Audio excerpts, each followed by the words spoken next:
Get out of here. You're out of your league with that low education. Don't you get it? There's no way someone as incompetent as you should be at such a prestigious party. My boss John looked down on me with utter contempt, smirking triumphantly. His face was so hideously smug that it left me in disgust. Understood. I'll leave, just as you say. John's laughter echoed throughout the venue. With the laughter that sounded almost like screams behind me, I left the venue. I'm George, a 41-year-old office worker. I have a sister who's 5 years older than me. Our parents passed away in a car accident when I was in high school. Therefore, I've always looked up to my sister, who raised me in their stead. My older sister Emily is a strong woman. She always pulled me along, especially when I was a tearful kid. She would appear out of nowhere to rescue me from bullies, driving them away. Even when our parents were alive, Emily's training methods for me were intense. In our neighborhood, she was known as a reincarnation of a famous historical figure. You appear quiet, so you need to be strong to not get pushed around, she would say. With that, she enrolled me in a wrestling club and trained me daily. I was rigorously trained by my sister, who was like a taskmaster, to the point of feeling nauseous. Because my sister was also in a sports club, she was like a demon when it came to coaching. Thanks to that physical training, I was no longer a target for bullies. This didn't change even after our parents died. Mom and Dad are gone, but we need to be strong. Now, intelligence is also important. Furthermore, my sister would daily insist on studying, and if I looked like I was about to fall asleep, she would nudge my head and scold me. Constantly under pressure, my grades, which were once failing, started improving. I believe it's thanks to my sister that I've been able to lead a stable life. Although I never quite managed to overcome my somewhat timid nature. Rough and rowdy as she might seem, Emily always put me first. She'd give me the best part of our treats, like the part of a snack with more filling, and would make me a late-night snack when I was up studying. It was a subtle kindness, but I greatly respected her for it. Because of her, I managed to get a job at my current company. Work was tough, but nothing compared to my sister's training. Working hard at the company, I achieved a respectable position. And it was my childhood friend Jessica, who always supported me. You really stick with me despite my timidity, I'd say. You're not timid, you're kind, George. Avoiding conflicts and seeking peaceful resolutions is hard. That's where I've always liked you. In that way, Jessica always supported me. She was always there, unable to leave me alone, and now she's my wife, by my side. When we decided to marry, Emily asked, "Are you sure about my scatterbrained brother?" But when alone with Jessica, she'd say with tears in her eyes, "A sister always worries about her brother. Please, take good care of George." When Jessica got pregnant, Emily sent us health products and quit smoking, a habit she loved, for the baby's sake. I still feel cherished by my sister. Now, she's a great aunt to my daughter. We named the baby Sarah, and she's growing up well. She's honest and loves to study. She took college entrance exams because she really wanted to pursue a specific field of study, but due to a high number of applicants, she didn't get into her desired college and is currently taking a gap year. When Sarah didn't pass the exam, she cried but quickly shifted her focus to reapplying.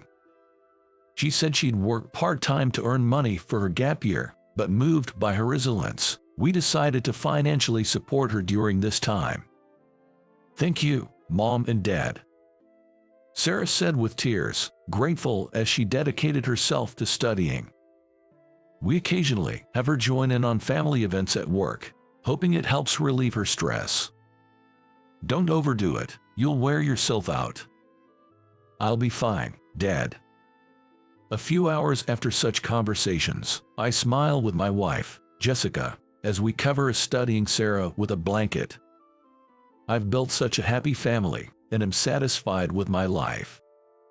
The company I work for is a great place. George, thank you. Your clear instructions make our work easier, my colleagues say. It's nice to hear that. There's a friendly atmosphere in the office, with everyone helping and supporting each other. Whenever I had free time, I actively offered my help around. I found joy in helping my juniors grow. Hey, you incompetent, think you're in a position to talk like that?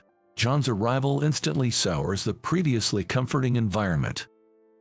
John was headhunted from his previous company and became our boss. He's particularly fixated on academic credentials. Being about 10 years younger than me and already in a position of authority, his pride seems immense.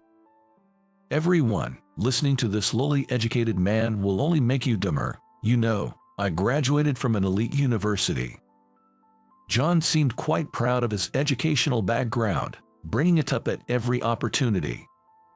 He would go on and on about how hard he worked for his exams and the wonderful lectures he attended in college, stories from over 10 years ago. He even asks each junior about their educational background.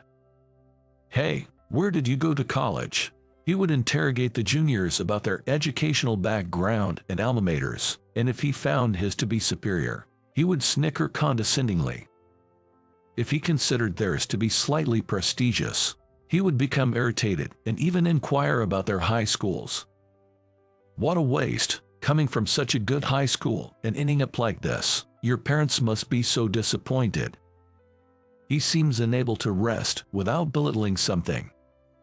I've always felt that actual work performance is more important than educational background. If he has time to brag about his education and mock others, he should focus on improving his work performance. After boasting, he'd just play on his phone, which was exasperating. However, since I'm his main target, I knew he wouldn't consider my opinions. Hey, which university did you attend? Tired of his pestering, I tried to evade the question, but he persisted. Harvard University. Yale University. No. Some other national or private university. No. Cut it B, you're a vocational school graduate. His attitude was increasingly irksome. No. Can you please focus on work instead? Just as I was about to continue, John burst out laughing. So, you're a high school graduate. No wonder you can say it out loud. High school graduates aren't really decent people, are they? John burst into a fit of laughter, calling it a masterpiece.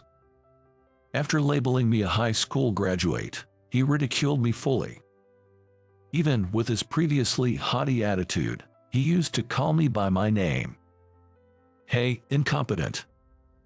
After that conversation, he started referring to me as incompetent. Well, that was still bearable. Since the persistent annoyance towards the juniors was now focused on me, I thought it was better for me to take it quietly to protect them. But then it started affecting the work. Hey, incompetent. Take care of this task. Isn't this your assignment, John? And isn't the deadline tomorrow? An almost untouched project with a looming deadline was passed on to me. Despite always being on his computer, I wondered what he had actually been doing. You're incompetent, so having this much work should light a fire under you, right? Wait, this means overtime. Of course, it's overtime. Consider this a drill, a growth opportunity. Be grateful to a senior who's giving you a chance. With that, John left early for a night out, leaving the task to me. It was a crucial project from a client whose trust was vital. If not completed by the deadline, it would harm our company's reputation. But the workload was too much for one person. There's no need for such harsh words. Don't worry, George, we'll help you. Don't worry, I live alone. It's fine if I stay up all night. At that time, my juniors, having overheard the conversation, offered their help. I was truly grateful. I informed my wife, Jessica, that I'd be pulling an all-nighter, and somehow we managed to finish the project. I felt sorry for my juniors, all of them sporting dark circles under their eyes. That's when John showed up. not to appreciate our efforts but to yell at us. "Hey, what are you doing with those foolish faces? You finished the work, right?" I was too tired to be angry, and all the credit for our hard work was taken by John. Naturally, the atmosphere in the department turned tense and uncomfortable. Feeling helpless, I let out a sigh. No matter how hard I worked, only John received praise from the clients. It seemed my exhaustion was also reaching my wife. "Are you okay? You've been looking pale lately." "Do I look that way?"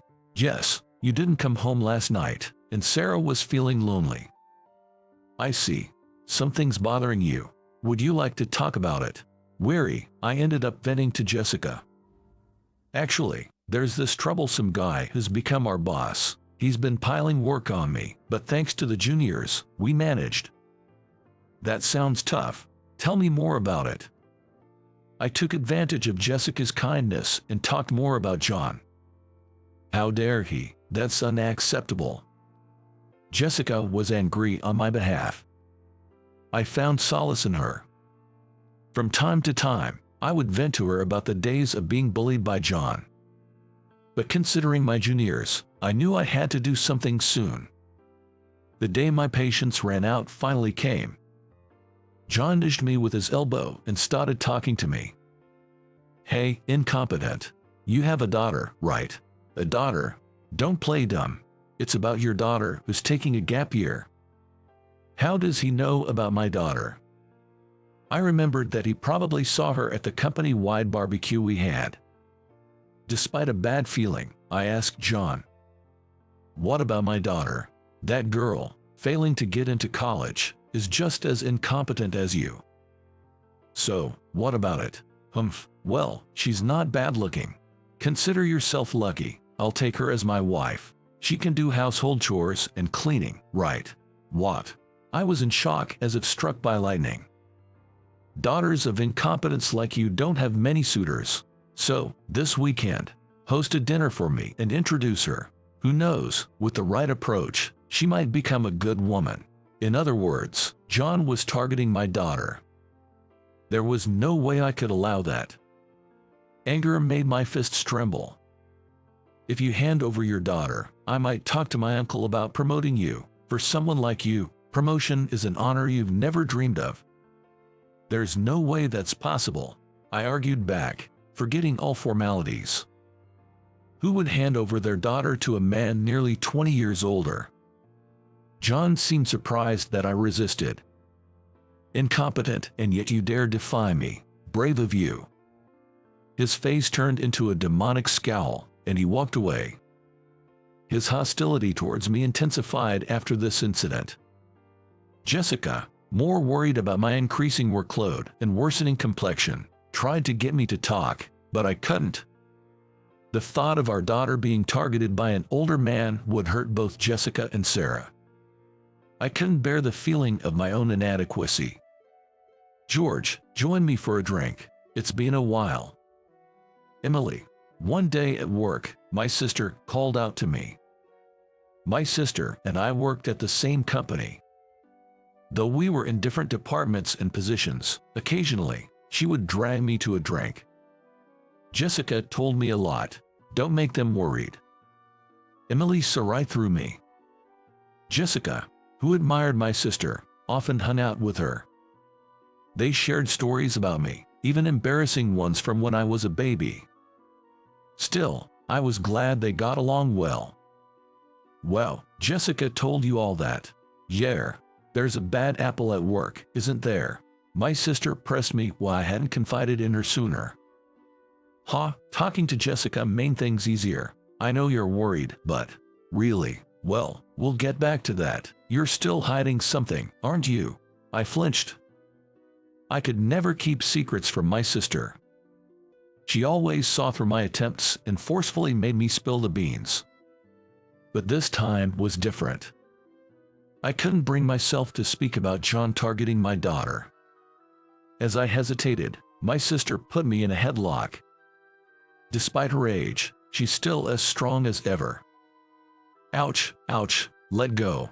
Just talk, will you?" You always overthink and make things more complicated. Speak up now or it'll get worse. I gave in and told her about Sarah being targeted. Is that so? Well, all right. Leave it to me. My sister had a look on her face I had never seen before, truly fitting for a demon. Rumor has it that John is a notorious playboy in the nightlife scene. How could I ever give my precious daughter to such a vile man? I reaffirmed my resolve to stand against him. Hey. What is it? You know, you can still change your mind. John approached me again, smirking meaningfully. As I've said many times, I refuse. Is he that desperate for my daughter? Then, can't be helped. Maybe I should take your wife instead. What? Your wife would prefer an elite on the fast track like me over a futureless high school grad like you. How far will John go to mock me? Please stop the insults. You say something. Incompetent words don't reach my ears. Once I get your wife, maybe your daughter too. He. Seeing his vile, contemptuous face, I was overwhelmed with anger. Without thinking, I grabbed John. Don't you dare insult my family anymore. A junior who happened to pass by held me back. What, you low-educated incompetent, defying a high-educated superior. Remember this, you no longer have a place here. John left with those parting words. George, I understand how you feel. I would feel the same if someone said that to me, but he's not worth your trouble. I was admonished by the junior and regretted my impulsive actions. After that, I endured days of John's intensified harassment and nastiness. A few days later, we received news that the current president of the company was retiring and a new president would be appointed. A party was to be held for the inauguration. I'm attending the party too. Got my invitation first, me. John was unusually talkative. The new president's name was to be revealed at the party as a surprise. With my education, I'm sure to be a favorite of the new president. Once I'm in his good graces, some incompetent will be fired for sure. Poor thing, over 40 years old. John sat back in his chair, pleased with himself. Technically, all employees were invited, but I kept quiet to avoid further comments. John spoke to me. Oh, right. You better come to the event. Yes, I understand. His response was a smirk. He was definitely plotting something. On the day of the party, I had to arrive at the venue early due to some circumstances. What? No seat? I tried to confirm my seat with the hotel staff, but the response was there isn't one. As I expressed my confusion aloud, I heard laughter from behind. It was John. What a stupid look. He pointed and laughed at me. You don't have a seat. Why not? I took care of your seat. It's inappropriate for a low-educated person to be here. It's only a matter of time before you lose your real seat in the company. Such childish behavior is unimaginable for an adult in a professional setting. Was he really this thoughtless? I was shaken by John's childishness. No, I've been invited too. That's what I'm saying. There's no seat for an incompetent. Don't dirty the celebration of the new president. I frowned at John's vulgar language even in such a formal setting. Unless you're finally willing to introduce your daughter to me, I might consider it. I thought, really, but after seeing the person behind John, I decided to comply with his words. I refuse about my daughter. I'll be leaving then. What? John looked surprised at my straightforward retreat. However, his expression quickly turned triumphant. Staying any longer wouldn't change John's mind. Tired of it all, I relaxed with a coffee in my room. But it was just a little longer to endure. Right, about now, clueless John will be getting his comeuppance. As I leisurely sipped my coffee, I received a call from John on my phone. I smiled and answered the call. John's panicked voice came through. "Hey, what's this about? Come back here. What are you doing?" His voice, filled with panic and the angry shouts leaking from the speaker, made me laugh. "You didn't expect me to be the new president announced today, did you?" Yes, the new president to be introduced at the party was me. The person who was watching me from behind John was my sister. John must not have noticed her at the time. Unfortunately for you, I am the new president who was to be announced at today's party. Actually, the company was founded jointly by my sister and her husband. My sister, having studied business management with a college friend who is now her husband, teamed up to start the business. The company grew rapidly under my assertive sister and my brother-in-law, who was a genius at administrative work. After the company was on track, my sister supported him from behind the scenes. He was always kind to me, and I aspired to be like him. My sister always laughs it off when talking to me, but I can tell by looking into her eyes. She is truly in love with her husband. Admiring my sibling couple, I wanted to help and join the company. No special treatment because we're family. My sister didn't favor me, so I had to join purely on my own merits. I didn't want to be promoted easily because I was family, so I asked not to be put in a position. That's why only a few trusted people in the company knew I was the president couple's brother. Then one day, my brother-in-law was diagnosed with a serious illness. His surgery was necessary, but unfortunately, his physical strength was waning in his 50s. Unable to fully function as president, he decided it was unfair to the employees to continue. So, he stepped back to become chairman, and a replacement was needed. I was the one chosen for the position of the new president. "You're taking over for my husband." I remember spitting out my drink when my sister suddenly told me this during a drinking session. "Wait, hold on, there must be someone more capable in the company. With my husband's condition and my upcoming business, I need someone I can trust to kick into gear." Though she put it roughly, I knew she recognized my abilities. I chuckled at her transparent attempt to hide her feelings and scratched my head. "I'm no match for my sister, am I?" With Sarah involved, I had to put in a nail before anything bad happened. That's why my appointment as the new president was decided. My brother-in-law felt the same as my sister, humbly suggesting that if they were to entrust the company they started together to someone, it had to be me. "Ever since we first met, I felt you had a similar aura to me. You may hold a lower position, but you have real talent. Please, take this on." Unable to refuse under such circumstances, I resolved to become the new president. This was communicated only to the executives, and those who didn't know I was their brother were surprised. But, having been informed by my sister and brother-in-law, they accepted my new role as president. However, John had no way of knowing this. Even if I told him the truth, he would have dismissed it as a lie, so I didn't think it mattered much. This party was meant to officially announce me, a family member of the former president, as the new president, and to celebrate the full recovery of my brother-in-law. But since the new president was turned away, the plan was disrupted, and instead, it became a place to denounce John. Especially as my brother-in-law, who was just recovering from illness, was not fully aware of the situation and became even angrier.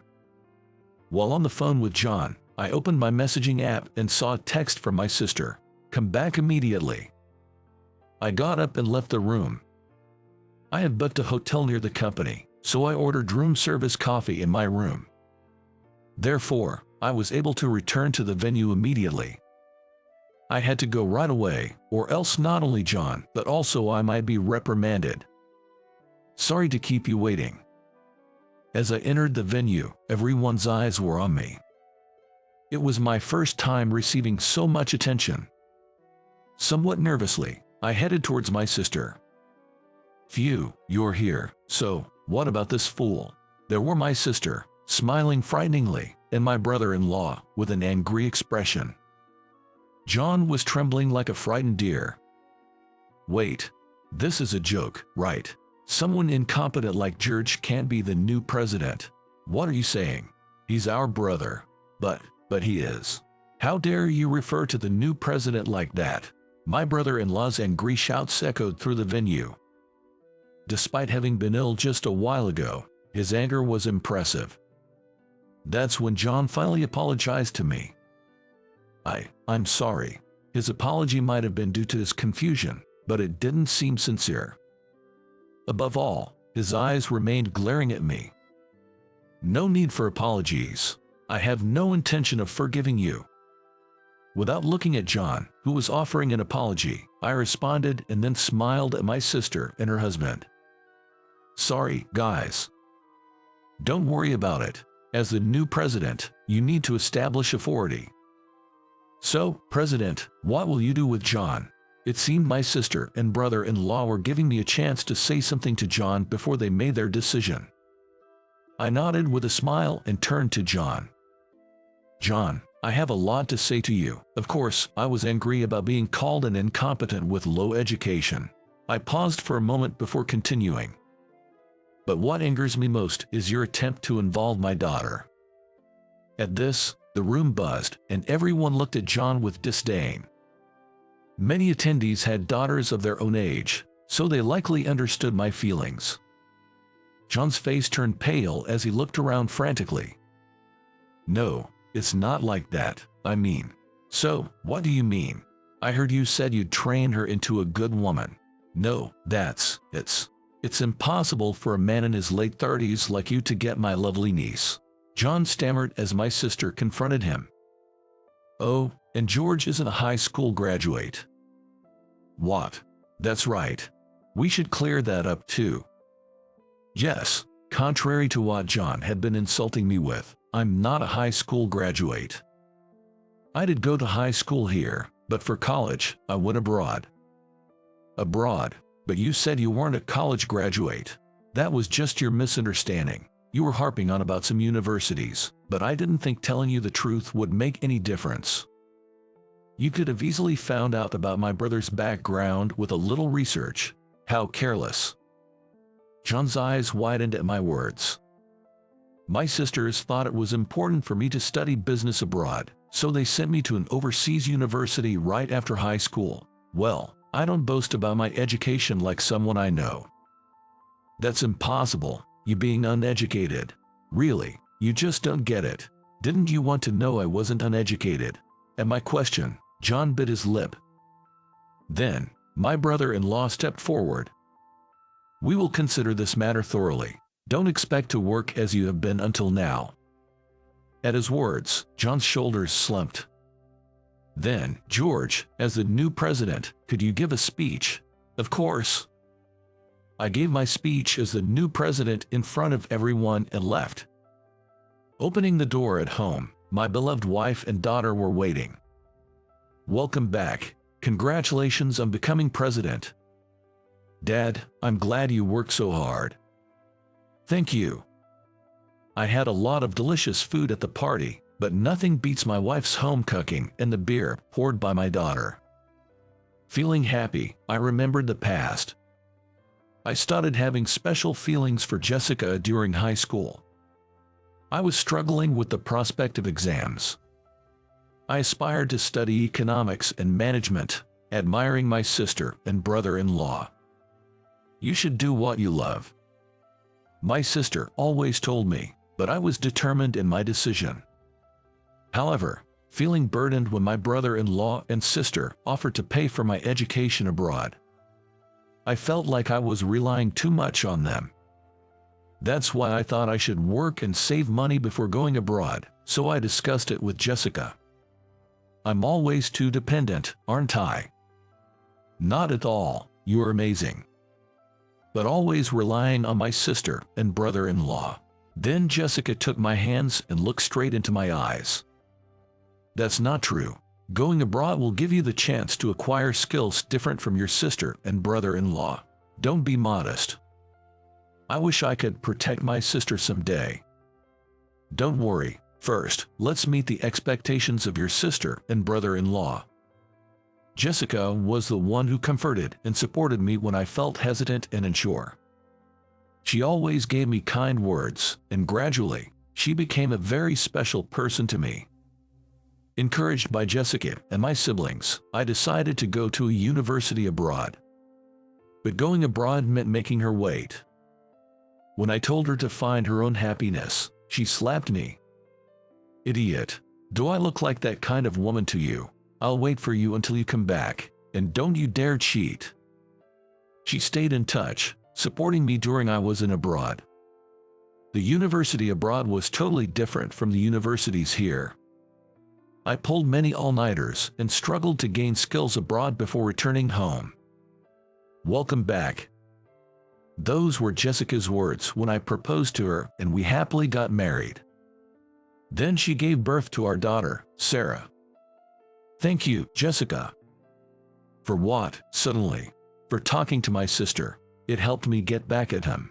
So, of course, I can't tolerate anyone hurting you and our daughter," Jessica said with a smile. After the party, I decided to tell Jessica and Sarah about the ordeal since I had worried them. "That old man was after me." "Yo, gross. I can believe it. You got him good." They were both shaking with anger. "But Dad, you still protected me even though it put you in a bad spot, right?" "Thank you." Sarah thanked me. "I may be the new president, but my brother-in-law still has more authority due to handover work." When I went to the department where I had worked, John wasn't there. It seemed John really wasn't capable at his job. Looking at his computer, there were only signs of him surfing the internet. Above all, I was appalled to find that he had been reading pirated comics. I was shocked at his lack of morals. Ironically, this led to the implementation of stricter security software, which might be something to be thankful for. I decided to ask my brother-in-law about John's situation. John was originally in another company but got himself into trouble by pushing work onto subordinates, stealing credit, and causing problems with women. He had an affair with a co-worker, which was discovered by her husband, leading to a scandal and his inability to stay at his previous company. He left under the guise of voluntary resignation and applied to our company's mid-career recruitment program. My brother-in-law usually attends interviews but was absent due to illness at that time, so John's past wasn't fully vetted. Because of this, it seems the information about John wasn't properly communicated. An excellent man like me would naturally be headhunted by this company. I came here on my own accord, even though the former president tried to retain me. John boasted like that, but it was all lies, which was a letdown to learn. When my brother-in-law inquired about John's previous company, almost only negative things came up. They said, him being good is just absurd. Frankly, we were overjoyed when he left. It's rare for someone to be spoken about in such terms. In the end, my brother-in-law didn't immediately fire John but decided to transfer him to a branch office. That meant he was now under my sister's jurisdiction, but the place John was assigned to was filled with highly educated people. John, with his so-called high education, couldn't get by there and, having always pushed his work onto others, lacked experience, and was constantly getting criticized. "Hey, John is not coming anymore. Hooray!" Seeing the juniors cheering made me realize how much trouble I had caused them.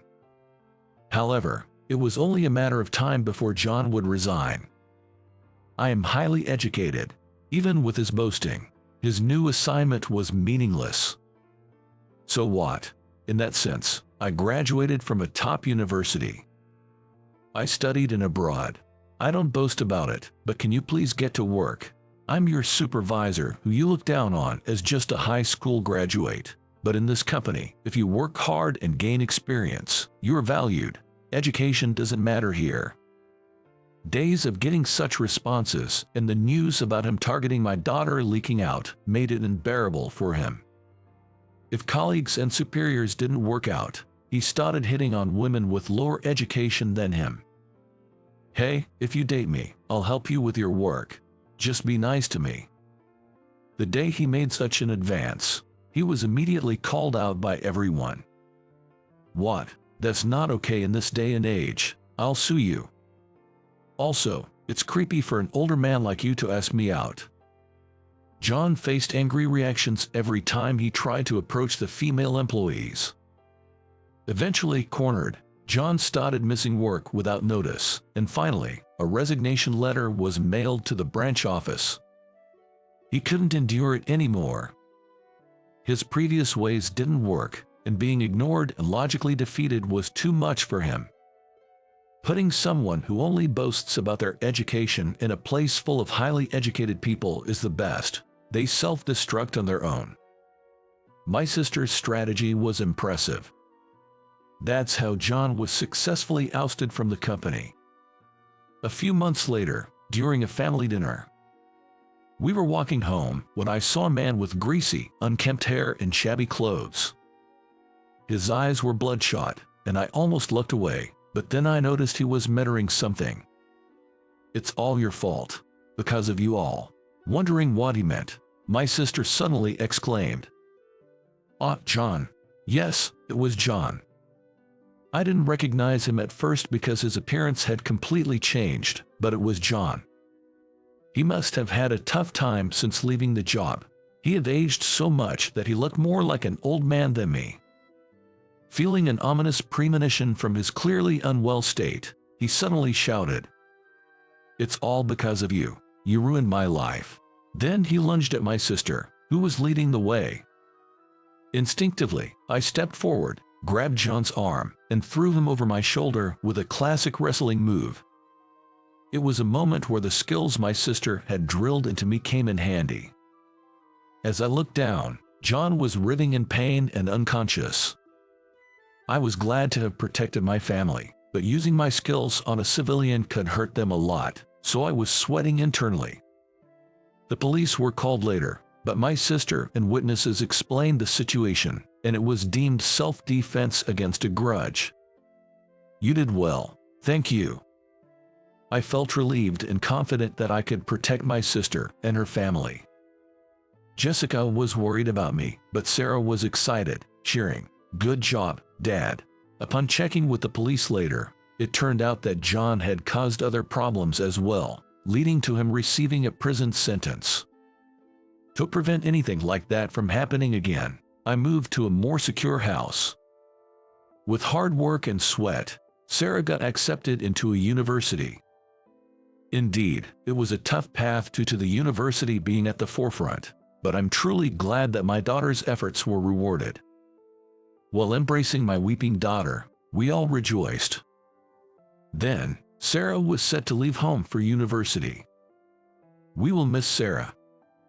Yes, but it's a joyous beginning for her. Let's wholeheartedly celebrate. That's true. Though it felt lonely to have one less light in the house, we sent off Sarah, who was waving from the train with a radiant smile. Now, I must firmly take on my role as the new president. I am grateful to my strict sister, my kind brother-in-law, Jessica, who supports me wholeheartedly, and my daughter Sarah, more precious than life itself. I am reminded to be thankful for all the people who have supported me and made me who I am today.